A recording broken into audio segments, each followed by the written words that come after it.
Good day everyone, my name is Kirby Bilyasan. I am from BIS-IT A1. I present the economic divide in the first world countries.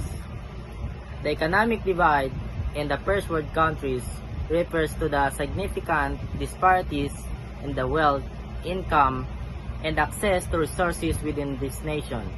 Despite this overall economic prosperity, first world countries often struggle with issue of income inequality and poverty and social exclusion. Factors contributing to the economic divide.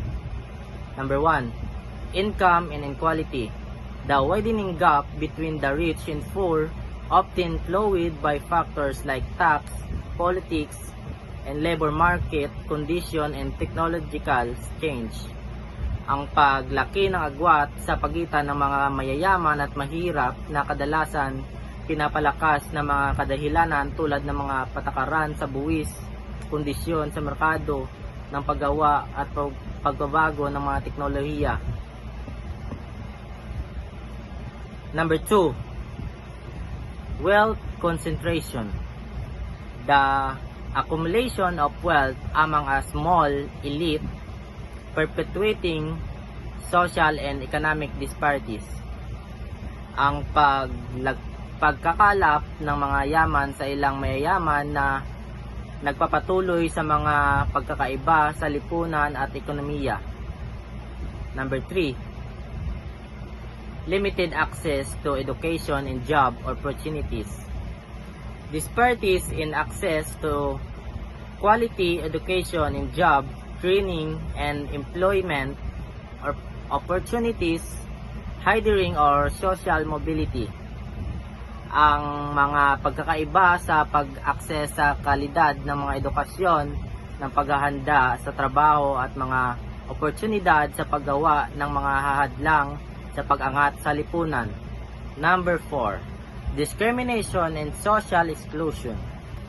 Systemic the barriers in biases affecting the marginalized groups such as racial and ethnic and minorities, women, and individuals with disabilities.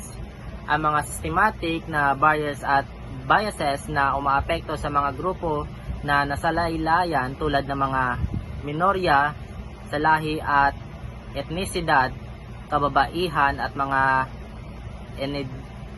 individual na kapansanan. Number 5. Globalization and automation.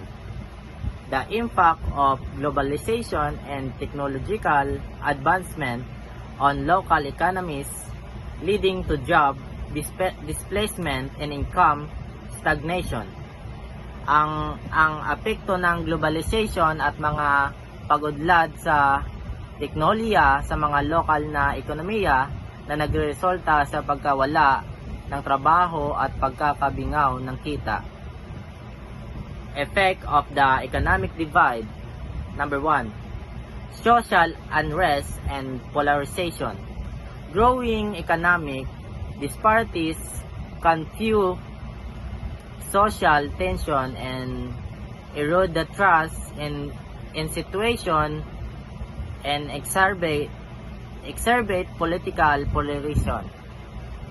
Ang paglaki ng mga pagkakaiba sa ekonomiya ay maaaring pagpalakas ng mga pagkakaiba sa lipunan, magpabawas ng tiwala sa mga institution at pagpapaalala ng mga polarization sa politika. Number 2. Reduce the economic mobility. Limited access to education, job opportunities, and resources hinders social mobility and perpetuates cycles of poverty. Ang limitadong access sa edukasyon, mga oportunidad na trabaho at mga rekurso ay humahadlang sa pag-angat sa lipunan at nagpapatuloy sa mga siklo ng kahirapan. Number 3. Decreases economic growth. Income inequality can lead to reduced consumer and speeding the decreases and economic growth and lower tax revenue. Ang pagkawalan ng mga pantay sa mga kita ay maaaring magdulot ng pagbawas sa paggagasta ng mga consumer, pagbabawas ng paglaki ng ekonomiya, at pagbabawas ng mga kita sa buwis. Number 4. Negative health outcomes. Economic stress, poverty, and social exclusion can have detrimental effects on physical and mental health. Ang mga pagkakaiba sa ekonomiya, kahirapan at pagkakaiwan sa lipunan ay maaaring pagdulot ng mga negatibong epekto sa kalusugan ng katawan at isip. Addressing the economic divide. Number 1. Progressive taxation and redistribution.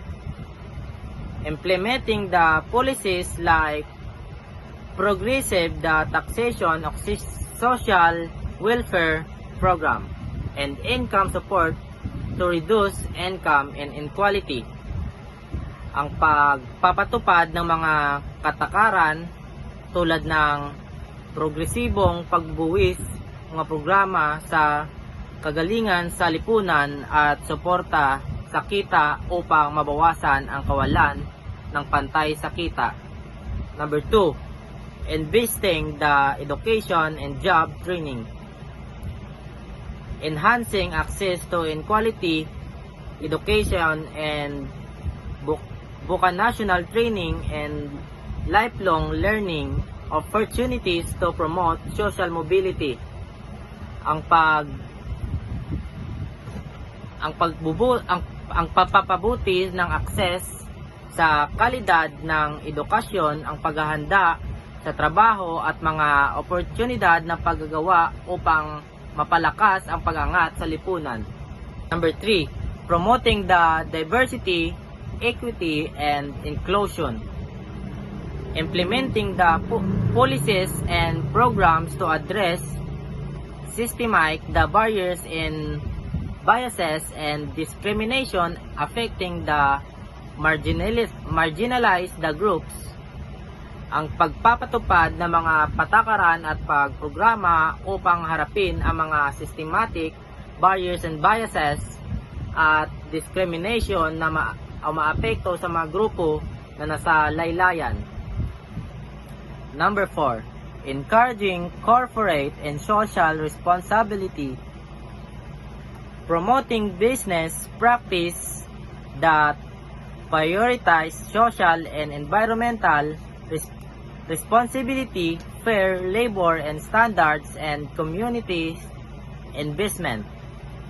Ang pagtataguyod ng mga gawain sa negosyo na nagpapariyodidad sa pananagutan sa lipunan at sa kapaligiran, pati na rin sa mga kamantayan sa paggawa at paglalahok sa mga komunidad.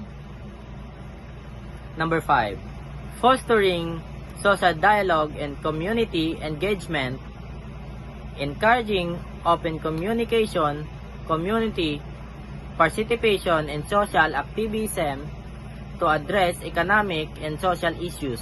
Ang pagpapalakas ng bukas na komunikasyon, paglahok sa komunidad at aktivismo lipunan upang harapin ang mga issue.